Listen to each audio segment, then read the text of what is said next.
I sure wish I had a few extra minutes so I could tell you about a little story I heard when they were updating the SCADA system of a Midwest-based gas transmission system, and forgot to tell the normal control room operators when they got a message saying fire detect in a compressor station that it was only a test.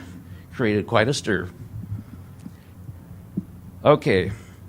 600-pound monsters, well, you know, it varies on each day what you think might be the monster, but here's some things that I was concerned about.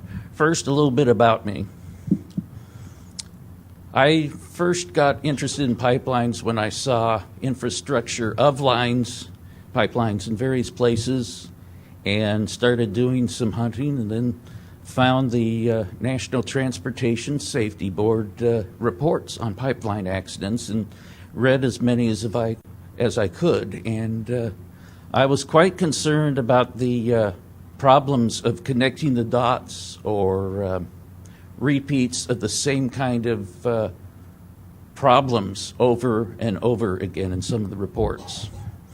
Then I had moved to Southern California for a while, and back in '89, there was a train derailment in nearby San Bernardino, and a train wreck that had spilled hundreds of tons of washing soda and killed some people and smashed homes, and there was a pipeline underneath this wreckage. And so they had, for a number of days, all kinds of heavy equipment dancing over this pipeline, and the pipeline company did potholing every so often and said, yeah, looks good, we'll turn it back on. The pipeline failed within an hour of the restart. It was like 40 minutes. And the resulting fire, wish I could have got this in color, led to a couple of more deaths as gasoline sprayed over a neighborhood, then ignited, also destroying more homes that hadn't been damaged by the derailment. I saw the smoke from this fire at my work, and that was my personal Bellingham or San Bruno or Carlsbad. Even though I didn't know the people involved, it's like I could not believe they didn't take the time for a hydrostatic test, because it failed miserably on using what you would call nowadays direct assessment of damage to this pipeline. I didn't like direct assessment even before San Bruno, where it fell on its face, and some of the other incidents where direct assessment for pipelines has failed. So after that, I decided to get that when I had an opportunity, I was going to start getting involved in pipelines. So I've got several worries that keep bothering me. ERW seams and flash weld seams on pipes. This is usually a pre-1971 type pipe that we have the concern with, but there's been reports where various types of ILI technology has missed it.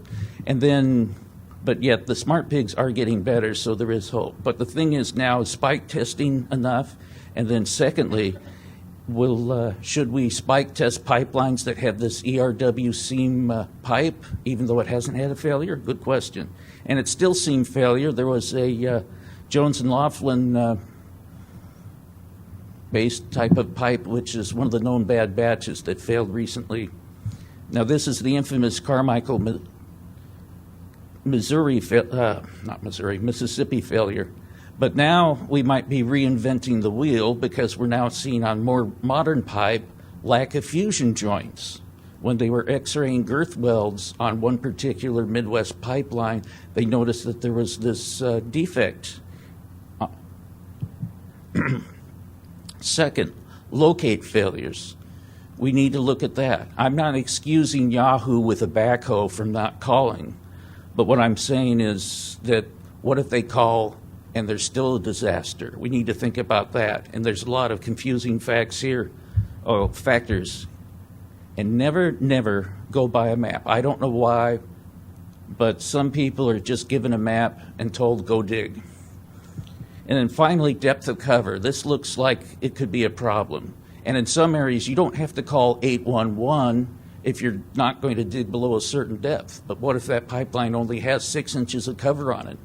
And you want to do it in an engineered way. I know of one particular pipeline that I won't name, based in Texas, that in the mid-2000s reversed direction and repurposed, and their depth of coverage fix, quote-unquote fix, was just making earth berms over the pipeline so that it would have a little bit of added depth. But after a little wind and erosion, I kind of wondered.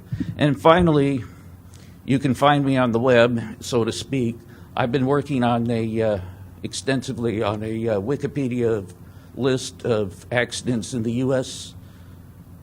pipelines, and had to use old newspaper records to gather the info on the pre-OPS days. Plus, I've used PIMSA, OPS, and NTSB reports for this. So take a look. It's on Wikipedia, and there's a few hundred entries in there. Thank you.